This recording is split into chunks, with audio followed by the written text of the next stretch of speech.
NATO, because Greenland doesn't help Denmark.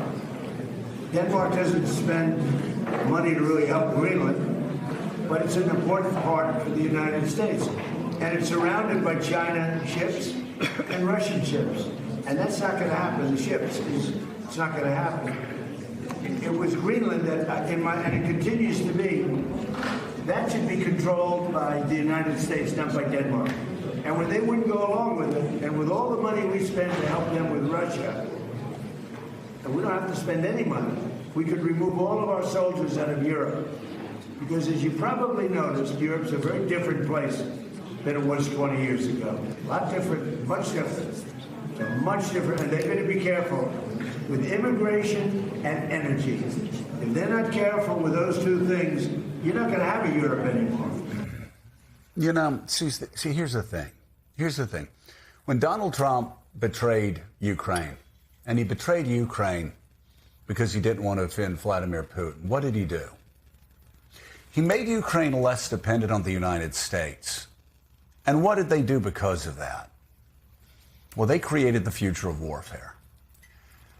And what Donald Trump doesn't understand, and J.D. Vance doesn't understand, and all of those other idiots that went to Ivy League schools didn't understand. I mean, I'm really shocked. I went to Southern state schools, and even I understand this, which is my way of saying maybe they shouldn't have gone to Ivy League schools.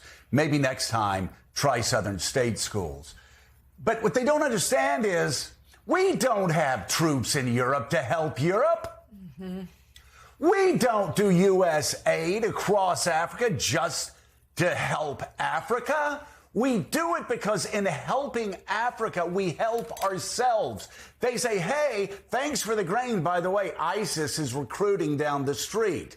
And in Europe, they're dependent on us. And by being dependent on us, it has created, since the end of World War II, a massive market. And I hate to break it to Donald Trump, and I hate to break it to J.D. Vance, and I know they don't have authoritarian leaders that can bribe them because they're Western democracies. But Europe, with Great Britain, has the second largest economy on the planet. And as I have been saying for 5 years now to these stupid people that act like history started on January the 20th of whatever term Donald Trump's term started, we, combined with Europe, create a GDP every year that's over $50 trillion, twice as much as China's, and about 40 times as much as Russia's. And listen, as much as I would love to say that everything we do out of the goodness of our hearts, that's just not the case. We do it because it helps them, but also because it helps us. And when Donald Trump cuts us off from the world, Donald Trump, he didn't hurt Ukraine, actually. He forced them to innovate and become the future of warfare. He's now going to do the same thing to Europe and make America weaker. I swear to God, I wish the guy would just listen to Ronald Reagan's farewell speech to America one time. Just one time. Let's bring in right now author and staff writer for The Atlantic, Ann Applebaum, also U.S. national editor and columnist at Financial Times. Ed Luce isn't doing too well. It's not doing too well because England is going to play against a Viking in the next round of the World Cup. And also MSL contributor Mike Barnicle, who says, how can you like a sport that always ends 0-0 or 1-0? Mike will explain that to you later on. And there's so many things to be offended by regarding Donald Trump, especially toward Ukraine. But I've got to say, when he tells the Secretary of Defense, who is play acting as Secretary of War, not to show him any more pictures of Ukraine because it's so depressing. When Vladimir Putin is at his weakest point in 25 years, then you understand just how in Putin's pocket he is. He's in Putin's pocket. He's in the pocket of people around him who have strange ideas about Europe and what Europe is. He seems to be still captured by any idea that people have been trying to talk him out of for years, a belief that NATO is somehow paid for by the United States and that NATO countries spending more on their defense budgets is somehow paying money into the United States. I mean, the thing that's most striking, actually, even about that little rant that you played, is the ignorance. He keeps repeating things that aren't true. Greenland is not surrounded by Russian and Chinese ships. It's not true that Denmark spends no money on Greenland. Denmark supports the entire Greenlandic healthcare system and pays for lots of the defense.